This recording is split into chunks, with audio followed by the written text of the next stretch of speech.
Hello and welcome. We are watching our second lesson of 10th Marathi medium for English subject, that is 1.2 Encounter of Special Kind. We will continue our part 2, passage number 6.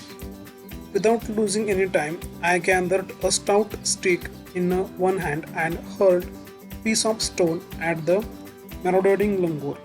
The langur was so infuriated that it hardly took any notice of my assault. But then I started throwing more stones. The dog, on their part, raised their pitch of cry. Without losing any time, I gathered a stout stick. Stout म्हणजे जाड or thick. लेखकाने वेळ वाया न घालवता एक जाड काठी घेतली आणि दुसऱ्या हाताने hurled a piece of stone. Hurled म्हणजे थ्रोन किंवा फेकला. एक दगड त्या माकडाकडे फेकला. The langur was so infuriated that it hardly took any notice of my assault. Assault means attack किंवा आक्रमण या अर्थाने. ते माकड त्या छोट्या माकडाला मारण्यामध्ये एवढं गुंतलेलं होतं की त्याने त्याच्या हल्ल्याचा काहीही प्रतिसाद दिला नाही. But then I started throwing more stones. पण लेखकाने नंतर अजूनच दगड टाकायला सुरुवात केली, दगड मारायला सुरुवात केली. The dogs on their part raise their pitch of cry. आणि खालून कुत्र्यांनी पण त्याचा मुकण्याचा आवाज खूप वाढवला. Next passage number 7. The change circumstances and the sudden unexpected attack from unknown quarters forced the langur to drop the baby from the sloping roof over the veranda. अचानक झालेल्या हल्ल्यामुळे व परिस्थिती अचानकच बदलल्यामुळे त्या छोट्या माकडाला सोडावंच लागलं आणि त्याने त्या माकडाला सोडून दिलं. ते एका तिरक्या रूफवरती म्हणजेच छतावरती पडलं, वरांड्याच्या वरती असणार आहे. The baby was listless. Listless म्हणजे लाईफलेस या अर्थाने किंवा निश्चिब्द, कसलीही हालचाल नसलेलं. And appear to be dead. जणू काही असं वाटत होतं की ते मेलेलंच आहे, कारण ते कसल्याही प्रकारची हालचाल करत नव्हतं. As its body started to slide down, the excitement of a pack of dogs grew manifold at the prospect of good kill and meal. आता ज्या वेळेला त्या छतावरून ते माकडाचं पिल्लू खाली येऊ लागलं, त्यावेळेला कुत्र्यांच्या मनामध्ये आशा निर्माण झाली की आता आपल्याला खूप चांगलं जेवण मिळणार ह्या अर्थाने. Keeping the dogs at bay with the stick, I manage to catch the hold of a baby langur tail just as it tipped over the edge of the tilted roof. एका हातात काठी धरून त्या कुत्र्यांना बाजूला पकडून किंवा बाजूला ठेवून लेखकाने त्या माकडाच्या पिल्ल्याला शेपटीला पकडून अलगदच झेलले. The baby appeared inert and lifeless. ते माकड जणू काही मेल्यासारखंच वाटत होतं. लाईफलेस म्हणजे डेड या अर्थाने. It was indeed a male baby. आणि त्याला लगेच समजलं की हा एक नर माकड आहे म्हणून. Okay, passage number 8. By this time, my parents and sisters had come out to the veranda and were witnessing my rescue operation. Rescue म्हणजे सुटका या अर्थाने.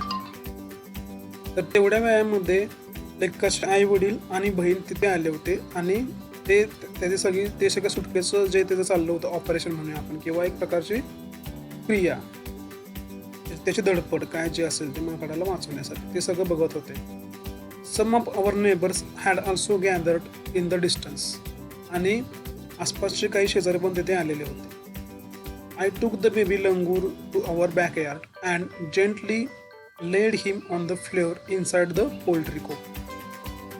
लेखक त्या छोट्या माकडाच्या पिल्लाला घेऊन घराच्या पाठीमागच्या बाजूला गेला आणि एका पोल्ट्री कोप म्हणजेच कोंबड्यांचं खुराडं त्याच्या आतमध्ये असणाऱ्या जमिनीवरती किंवा त्या कप्प्यामध्ये अलगद ठेवलं. लेड म्हणजे अलगद ठेवणे ह्या अर्थाने. His body was full of deep bite marks and scratched. त्याच्या शरीरावरती चावल्याच्या तसेच पोरखड्याच्या भरपूर खुणा होत्या. Blood was oozing from some of the bones. Oozing म्हणजे वाहने ओज म्हणजे फ्लो, वाहणे. तर तिच्या बऱ्याच जखमांच्या मधून रक्त वाहत होतं. The baby remained motionless. माकड अजून सुद्धा हालचाल करत नव्हतं. मोशनलेस म्हणजे हालचाल नाही. My father provided first aid to clean the wounds and stop the bleeding. वडिलांनी त्याला प्रथमोपचार पेटी दिली आणि त्या जखमामधून वाहणारं रक्त थांबवायला सांगितलं. I was revealed to find out that the baby was breathing even though his breaths were shallow. त्याने सुटकेचा श्वास तेव्हा सोडला किंवा त्याला थोडंसं हायसं वाटलं जेव्हा त्याला हे समजलं की ते पिल्लू श्वासोश्वास घेत आहे, फक्त त्याचा श्वास खूप संत गतीने सुरू आहे. Okay, next passage. Splashes of cold water made the baby stir and after a few shaky attempts he sat up. तोंडावरती थंड पाण्याचे फवारे पडल्यामुळे पिल्लू थोडंसं हललं आणि थोड्या प्रयत्नामध्ये ते उठून बसलं.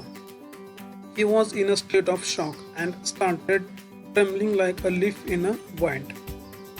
त्याला एक प्रकारचा खूप मोठा धक्का बसलेला होता आणि त्या भीतीपोटी ते कापायला लागलं, जणू काही एखादं झाडाचं पान वाऱ्यावरती हलतं त्या प्रकारे.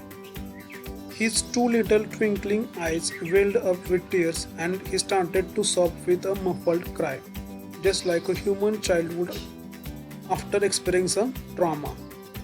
त्याच्या इवल्या चमकणाऱ्या डोळ्यांच्या मध्ये पाणी आलं होतं आणि त्याने रडायला सुरुवात केली, ज्या प्रकारे एखादं लहान मूल खूप रडल्यावरती ते रडत होतं. सॉब म्हणजे रडणे किंवा cry. I offered him a peeled banana which he accepted with his unsteady hand and began taking hesitant bites. मी त्याला म्हणजे लेखकाने त्याला एक के सोलून दिलं व त्याने ते हळूहळू खायला सुरुवात केली. हेजिटंट म्हणजे कचरणे, कचरत एक के खायला सुरुवात केली. Next message. My attention was fixed on the revival of the baby langur. Suddenly, I had an uncanny feeling of being watched. लेखकाचं लक्ष पूर्णपणे त्या माकडाच्या पुनर्जन्मावरती किंवा रिकव्हरीवरती होतं. रिवायवल म्हणजे रिकव्हरी किंवा आहे त्या अवस्थेमध्ये येणे या अर्थाने. आणि तेवढ्यात त्याला एक ओशावानी भावना निर्माण झाली की त्याला कोणतरी पाहतंय. अनकॅनी म्हणजे अनकम्फर्टेबल किंवा ऑकवर्ड ह्या अर्थाने. I turned away from the coop and looked up. त्याने पाहिलं कूपच्यावरती. There sat the mother langur on our kitchen roof watching every move I made. त्या छतावरती त्या पिल्लाची आई होती आणि ती लेखकाच्या सगळ्या हालचाली बघत होती. She simply sat there quietly as if convinced that no harm was being done for her child. ती फक्त साधेपणाने बसली होती आणि तिला हे समजत होतं की आपल्या मुलाला आता कुठल्याही प्रकारचा धोका नाहीये. Meanwhile, the baby sensed the presence of his mother and started to sob and cry a little louder. तेवढ्यातच त्या पिल्लाला त्याची आई आसपास आहे याची जाणीव झाली आणि त्याने अजूनच मोठ्याने रडायला सुरुवात केली. Retreated from the door of the coop to allow the mother access to her baby. लेखक तिथून बाजूला सरला जेणेकरून त्याची आई त्याच्या पिल्लाजवळ येईल. Immediately the mother descended on the floor on the coop and picked up the baby in her arms. लगेचच आई त्या छतावरून खाली आली आणि तिने त्याच्या पिल्लाला तिच्या हातामध्ये घेतले. She gave the baby a thorough body inspection to check his injuries and then cuddled him tightly in her bosom. तिने त्या पिल्लाला पूर्णपणे सगळ्या अंगाला तपासले व कुठे कुठे जखमा झाल्यात, कुठे कुठे लागले वगैरे याची तपासणी केली आणि तिने हळूच त्या पिल्लाला तिच्या पोटाशी धरले, ओराशी धरले. The baby found great solace in her caring arms. त्या पिल्लाला खूप आराम वाटला. सोलेस म्हणजे सांत्वन किंवा पीस, फिलिंग ऑफ पीस, शांततेचं फिलिंग किंवा काळजी घेणाऱ्याचं फिलिंग हे अर्थ. The mother sat still with the baby in her lap for a few minutes. त्याला तशा प्रकारे घेऊन आई थोडा वेळ तशीच बसली.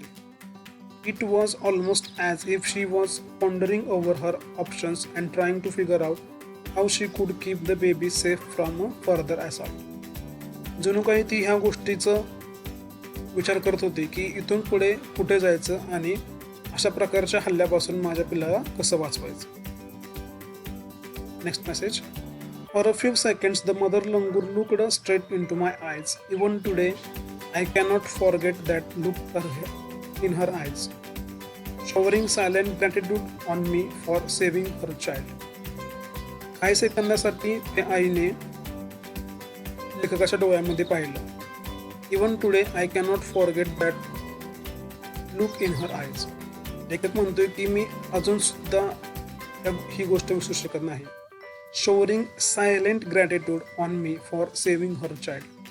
त्या नजरेमध्ये एक कृतज्ञतेची भावना होती. ग्रॅटिट्यूड म्हणजे काय? कृतज्ञता किंवा word of saying thanks by body language, की माझ्या पिल्लाला वाचवल्याबद्दल आभार. ह्या प्रकारची भावना त्याच्या डोळ्यामध्ये होती. I was overwhelmed by the emotion, the sentiment and the way she said thanks to me. लेखकाला ह्या गोष्टीमुळे थोडंसं भरून आलं की तिने नजरेतूनच त्याचे आभार मानले. There sat a universal mother holding a stricken child in her lap. की ती पण एक आई होती.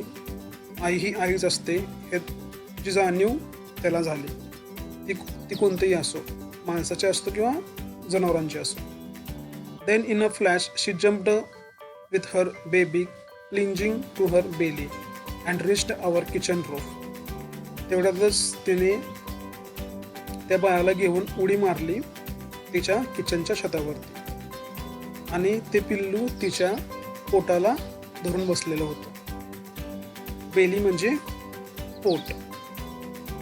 शी served the area for a विस्कस male langur and then left away in the direction opposite to the place of her violent encounter.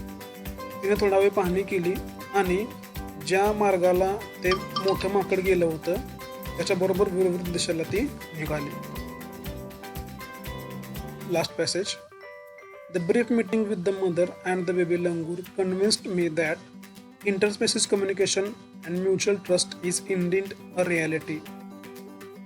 ह्या गोष्टीमुळे म्हणजेच तिची जी काही मीटिंग झाली होती त्या बेबी त्या पिल्लाबरोबर आणि त्याच्या आईबरोबर, त्याला हे समजलं की इंटरस्पेसिस म्हणजे आंतरजातीय म्हणजेच किंवा आपण म्हणू शकतो की प्रजातीय कम्युनिकेशन, प्रजातीय संभाषण म्हणजेच प्राण्यांचं आणि माणसांचं, की हे खरोखरच एक्झिस्ट किंवा अस्तित्वात असतं आणि हे एकमेकांच्या विश्वासावरती अवलंबून असतं. Should anyone strike the right chord the relationship hums into action. कुणीही या प्रकारचा विश्वास जर का प्रस्थापित केला आणि तो योग्य धागा जर का आपण पकडला तर ही रिलेशनशिप किंवा हे नातं लगेच तयार होतं. The mother langur showed me that food was not the only means of communication between man and animal, but that there were another means of establishing a bond through trust, compassion and mutual understanding. त्या माकडाच्या आईने हे जाणवून दिलं की फक्त खाणं हा काही एकच मार्ग नाही आहे की ज्याद्वारे माणसाचं आणि प्राण्यांचं संभाषण किंवा इंटरॅक्शन होऊ शकतं. तर एकमेकांवरती विश्वास, कंपॅशन म्हणजे भावना आणि एकमेकांना समजून घेणं, म्युच्युअल अंडरस्टँडिंग, ह्या तिन्ही गोष्टी जर का असतील तर माणूस आणि प्राणी यांच्यामध्ये एक नातं तयार होऊ शकतं. 55 years have been passed since that day. तो दिवस उजाडून जवळजवळ 55 वर्ष झालेले आहे. आय एम नाव 70 years old but still fondly remember that encounter of special kind. आता लेखक जवळजवळ 75 वर्षांचा आहे पण त्याला अजून सुद्धा तो एन्काउंटर ऑफ स्पेशल काइंड आठवतो. लेखक आहेत Tapan Mukherjee. Okay, here with we have completed our second lesson, that is 1.2 an encounter of special kind. जर का तुम्हाला काही शंका असतील तर प्लीज आपल्या ग्रुपवरती किंवा व्हॉट्सअपवरती पाठवून द्या आणि याचबरोबर तुम्हाला जो काही असाइनमेंट दिला गेलेला आहे PDF फाईलमध्ये तो सॉल्व करा. धन्यवाद.